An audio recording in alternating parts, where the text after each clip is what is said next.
your mental health is fucked because you use this one thing that everybody uses, even though we all acknowledge that it's bad for us. Social media. Now, we all know that social media is bad for us, but why is it bad?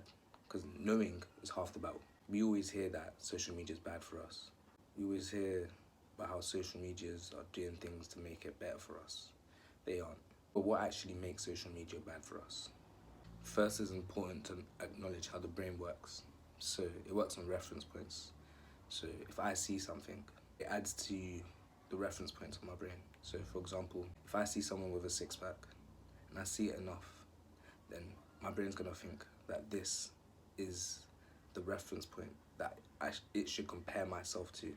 When people see, Instagram models or gym influencers with that perfect body, or guys on steroids with the perfect body, and you see that enough times, it updates your reference point and it makes you compare yourself to those things.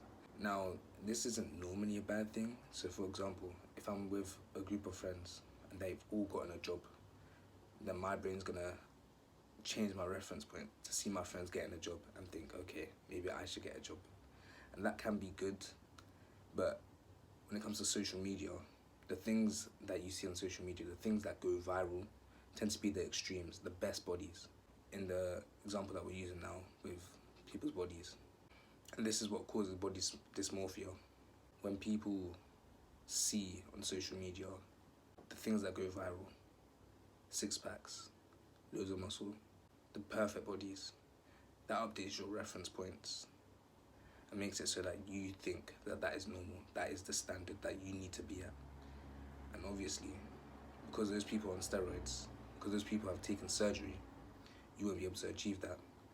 And even if you can achieve it, it may take a long time. So you're just going to be left with a lowered self-esteem, just seeing your reference point change to something that isn't really in reach and isn't attainable and also isn't normal. Another reason why social media is terrible for our mental health is because it leads to mind wandering. What is mind wandering? So this is where you're not focused at the task at hand or in the present moment, and therefore you're kind of just thinking about anything. Your brain kind of generates thoughts, random thoughts.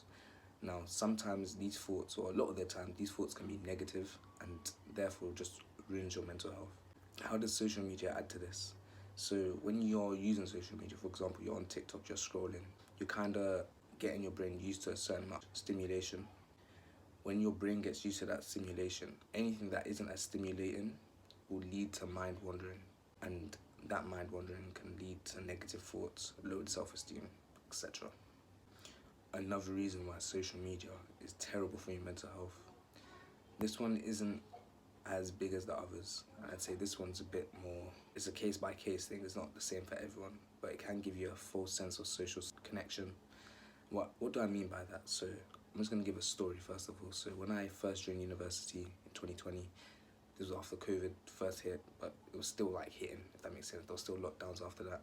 And when I first joined university, I was an active user of Twitter and I used it a lot.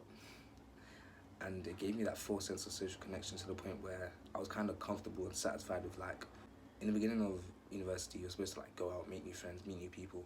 But because of that connection that I built online, I was comfortable with not doing all of those things.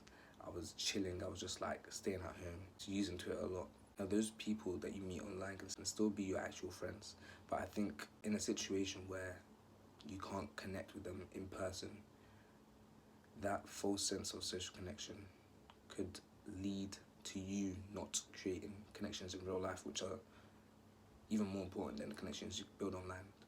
Not to say that those connections online aren't important, they are, but real life connection is way more important. The false feeling of social connection doesn't last forever, and that's what happened to me. At a certain point, I was like, what am I doing? I have no friends in real life, and that was annoying. And you have to go out at times where, I had to go out at times where it's not really acceptable to make new friends. It's normally like during the first few months of university, and after that everyone just sticks to their groups and their cliches.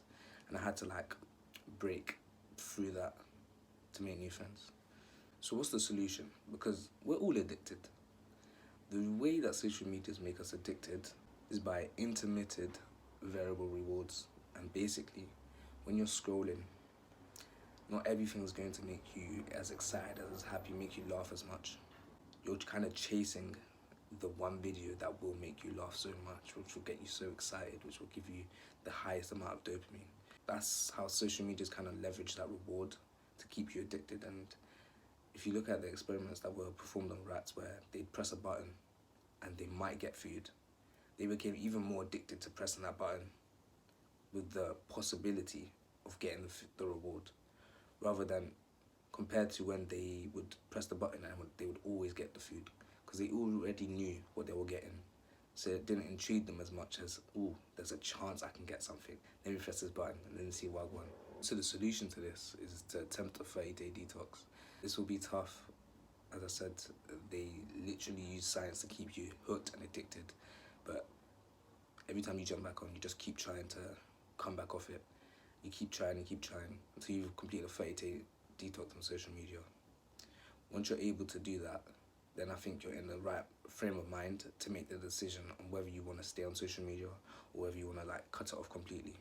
You'll be able to compare your life without it and with it. If you do decide to stay on social media, you should really think about cultivating a feed which benefits you. What I mean by this is by choosing who you follow, choosing who you subscribe to. Instead of just following and subscribing to anyone, just think, how does this benefit me? Avoid algorithm-based feeds like the plague. So your For You page or your home feed on YouTube, avoid those things and go to things where you have full control, where you only see things where you've clicked follow, where you've clicked to see. If you gain some value from this video, I'd appreciate it if you liked and subscribe. And I'll see you guys later.